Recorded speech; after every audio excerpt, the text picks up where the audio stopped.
What's up guys, thanks for tuning in to Blazebeat Racing. Today I'm doing a question and answer part 2 video. I'm not sure if I'll ever do a part 3, but I had lots of requests for a part 2 here. So I've got a list of questions from some of my subscribers. I'll try to pronounce your names right. Some of them are a little odd to pronounce, but I'll do my best. And in the background I'll have some music and Wangan Midnight, manga art, kind of like the last question and answer video. So the first question is from Joe's Frers. Do you ever intend on building your 280ZX to the absolute limit, or do you intend to switch cars before that happens? And as cool as that would be, it would be too expensive for me to afford building it to the limit, since I plan to get a piece of land to build on instead. I have too many interests to focus all my resources on just one. But certainly doesn't mean I'm finished upgrading my 280ZX. Question 2 is from Mr. A Bandit. He asks, Double Z or 911 Turbo? You can probably guess my answer to that one. Although I do love the Blackbird 911 Turbo for what it is, I would prefer the Double Z for several reasons, even though it has a dark history. First of all, I'd much rather have the engine in the front than behind the rear axle, which makes the car handle very differently and feel unbalanced. The S30Z on the other hand is a very well balanced platform. Aside from that, the L28 is my favorite engine because it is simple to work on, balanced, reliable, and to me it is one of the best sounding engines in existence when paired with a performance exhaust.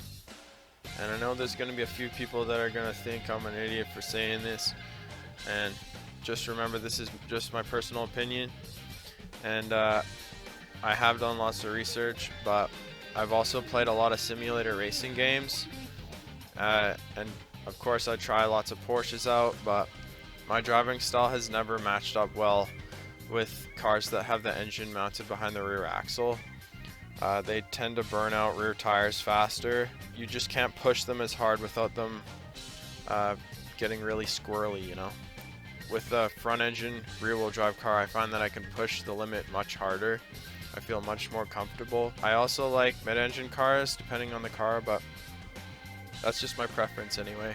And I have driven Porsches in real too, and I definitely would prefer, say, like a Z car over a Porsche, even though some people call it the poor man's Porsche. I've got a question here from Keisuke Takahashi Wati. Say hi to Ryosuke from me. He asks, Blazebeat Racing, is it possible to reach 600 horsepower in a 3.2 liter L28? Katami tune? And my answer to that is yes, it is possible, and it's been done several times already. However, it is very expensive to build these engines to that level. The Electromotive sponsored 280ZX L28 single turbo made nearly 700 horsepower for competing in the IMSA GTO Championship in 1982 and 1983. It was a half-ton lighter than modern GT3 cars, probably because GT3 cars nowadays are much safer. And as many of you already know, the Midnight Racing team's famous 280ZX had an L28 twin turbo which produced upwards of 600 wheel horsepower and was apparently capable of reaching over 300 kilometers an hour. I think it's worth mentioning that Datsun did not introduce the L28 engine until the 280Z, followed by the 280ZX. Although it is a popular engine swap for 240Zs, which came factory with the L24 engine, and a lot of people seem to think that 240Zs come stock with L28s because you see it so often, but I just want to make that clear. Alex Rex YZ asks, what is your favorite car in Wangan Midnight? I'm going to have to hand it to the Double Z, but Kuroki's Monster R33 GTR is a close second. Our next question is from Mario Santos. Favorite character in Wangan Midnight? That's a difficult question for me as I have a handful of favorites, but my number one would have to go to Kei Aizawa. Even though all his friends had quit racing and sold their sports cars to settle down and live normal lives, that didn't discourage Kei from building his Mark IV Super into a monster. He pursued what he was passionate about and eventually made new friends that were just as passionate about racing as himself. Before his Super was detuned to 400 horsepower at the end of his character arc, he was known as the top-ranked street racer on the C1 loop, and that's saying a lot for his driving skills because C1 is the most challenging of the Tokyo Expressway loops. It's tighter with more twists and blind corners, and also allows for lower horsepower cars to compete, such as Tomoya's 200 horsepower Integra Type R known as the R-Killer. Unfortunately, Tomoya only exists in the manga, along with a handful of other interesting characters. For K to be at the top of the pecking order on such a highly contested loop is impressive. Also worth mentioning is that K's deceased father was also a top-ranked street racer nicknamed the Ultimate Demon Runner. His Celica Super was built to 500 horsepower by Katami Jun, equipped with a twin-turbo 5MGE, bored to 2.9 liters, and the body was reinforced by Takagi to run at 300 kilometers an hour. What's most interesting is that K's dad's Supra was based off of the real HKS built Celica Supra equipped with twin turbos, which was the first Japanese car to break the 300 km an hour barrier. I also appreciate the fact that K was not willing to gamble his life for the win. After fighting to regain control of his car, he realized that it is selfish to throw your life away when you have loved ones that are counting on you to come back alive. But I'm also glad he didn't quit racing altogether. Then he would have become like Hiramoto, living a life in denial and ignoring the fact that he is a racer at heart. Our next question is from Abhijit Bhattacharjee. Want to know more about EJ and his Evo? I'd say the best way to learn more about him and his build would be to watch episodes 20 to 23 and read volume 19 of the manga. At that point I won't know any more about him than you do. Next question is from A. Reich. Your opinion on the ending? I think it was a good ending considering the fact that it was not the actual ending because the manga goes on much further. And we have a question from Nakazato Takashi. How's your R32? Hit any more guardrails, bud? Do you watch any Shudo Kuzoku movies? He asks. I watched the first movie and most of the second movie.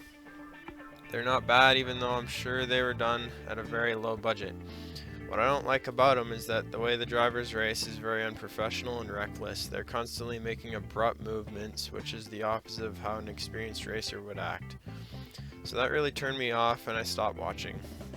But I did find the intensity of the racing is more impressive than the Wangan Midnight movie races. It appears they were actually going well above the speed limit for much of the filming because of how fast they were weaving through the traffic. Zach280ZX asks, I remember you saying before that you would like to get a different camshaft for E280ZX. Is there a specific cam you plan to go with and why? Yes, next spring I'm planning to go with the 280 cam regrind from Colt Cams called the C542S. Colt Cams is renowned for making some of the best cams in North America. They have a lot of experience with cams for the L28, so I know they won't disappoint. Their 280 cam for the L28 is the most aggressive cam that is compatible with my stock ECU and considered the best all-around cam.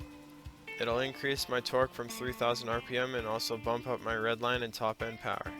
This cam requires stiffer valve springs so the valves can keep up at higher RPMs.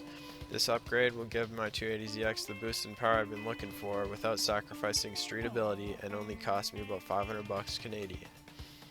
Plus the car will have a nice low P idle. It's a no-brainer really.